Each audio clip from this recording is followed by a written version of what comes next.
Hello, my name is Kamryn, and this is my chapter one takeaway video.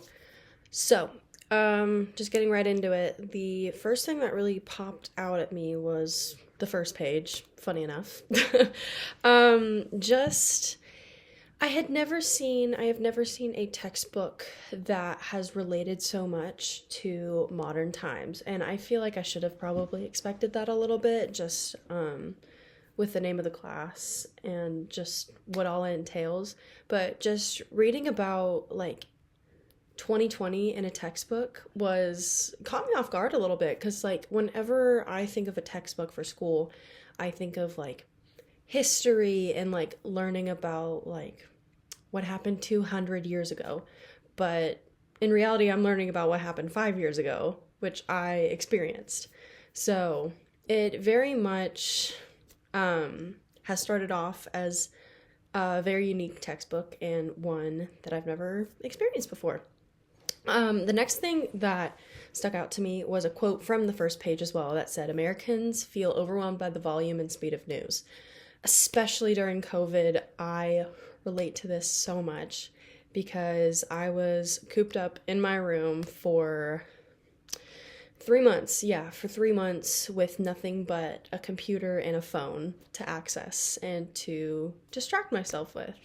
And I, basically just being bombarded with all the news and all the things that were happening, like Kobe Bryant dying, the George Floyd protests, and basically, in COVID, obviously, it was a big deal. It was a really big deal. And being only a freshman in high school when that happened, it was a lot to handle. And it was a very emotional time. And yeah. So, and kind of with the whole distracting thing, it kind of shows how much people had to really turn to like escape from their realities. Because, I mean, there's only so much that you can do in a house. So just finding outlets like social media and video games to just distract yourself is something I definitely experienced as well. So reading about it and knowing basically I wasn't the only person was really nice. So this also kind of contributes to what they talk about in the book or in this chapter about how media can be used for good and for evil. So it can be good to reach other people, to connect with people, to learn about information you've never learned about before, but also it can be used as a weapon of mass destruction and fake news and yada yada yada, which I will talk about more in a second. One thing I really liked about this book is just all the new definitions of words that I didn't know. So mass media, culture, like the real definition of culture, affordances, etc. Just really interesting to learn about and really interesting because you see a word and you kind of just apply it like to your own understanding, but seeing a word for word definition of what culture means, by the way, is just, it was cool and it really stuck out to me. Also, basically just going along with social media and its rise. So those in control of communication can gain like enormous political influence. That was a big thing that I took away as well. And when I read that, I kind of thought about, like, for example, like Donald Trump on Twitter, because he kind of had a big influence because that was kind of his form of information to the people when he was president, when he was not. So whenever I heard that, and I immediately thought of that, but there are so many different, like, other examples of political influence and media. So, and also what was really cool is just learning about like the history of communication. So how it literally started off as like the printing press or like, and like typewriters, yada, yada, yada, those kind of things, and how it has evolved from those 5 different eras to the modern era today of screens and social media and yes, those.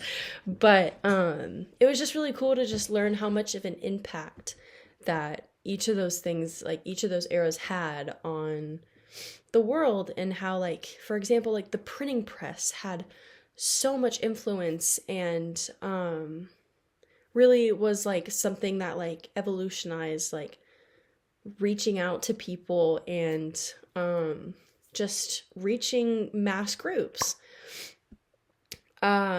Also, along with this evolution, something that I took away is just basically like how easy it is for people to do things that took so long before. So, like, for example, like setting timers on your phone, like looking up the news, connecting with people all over the world by literally just a touch on your phone screen.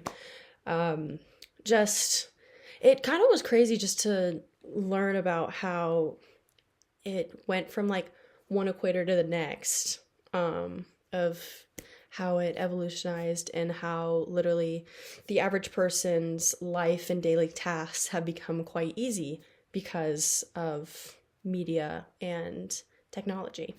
So, and along with that, just like being able to multitask and like you see screens everywhere, it can be a plus. But it also can be a negative. A personal example for me is, so I have had a phone since, I think it was the 5th grade. So since I was like, I don't know, I think like 10, since I was 10, I had a phone. And, that really has affected me. And like, I will say I do, like, I guess I call it like an addiction to my phone, but like, it's hard for me to like, not touch my phone if I'm not actively doing something. I think just because of how long I've had exposure to a screen since I was 10 years old, and now I'm almost 20, so over 10 years. So like that's kind of like ways how it can be a negative, and not always a positive influence. Also something that is really cool about the evolution and just how media is now is just media representation. Let's just say like in a world we had no computers, no screens, no nothing. So we got our news from, I don't know, just paper and people writing in the paper. I think it would be really hard to like know about different cultures, know about what's going on the other side of the world. So I just think media representation is cool, just like shows different opinions, cultures, etc. And because of how we're set up now, we are able to look at it just on our phones, which is really cool. I also think along with media representation, I read about how it comes with responsibility as well. And my first thought was like, okay, fake news. Because fake news can be everywhere. I really have to like, whenever I'm looking at something, I can't always take it as law. And it's really hard because like there's so much information out there. And you can't really determine like off first look what is real and what is not. Another thing with that really stuck out to me was just determining fake news. And like I said, as someone who is subject to this a lot, just looking at the critical process was really cool in this chapter. So basically using the 5 steps to really understand like what you're reading instead of taking everything as law is very important, and definitely in this age and in this time as well. So honestly, overall, this chapter has basically kind of just been the first step for my future, because on the last page it talks about how whether like you stay in a communication like job or realm or you don't, like you, like the reader, is in control of the culture and spreading culture and making new pathways for people, and just knowing that like I am in control of building a culture as a young citizen. It is a lot of responsibility, but it is really cool how I can like change the future and like, or change how culture is, because I am that younger generation, because I have all these technologies and all these opportunities. So yeah, that was my chapter 1 takeaway. Bye.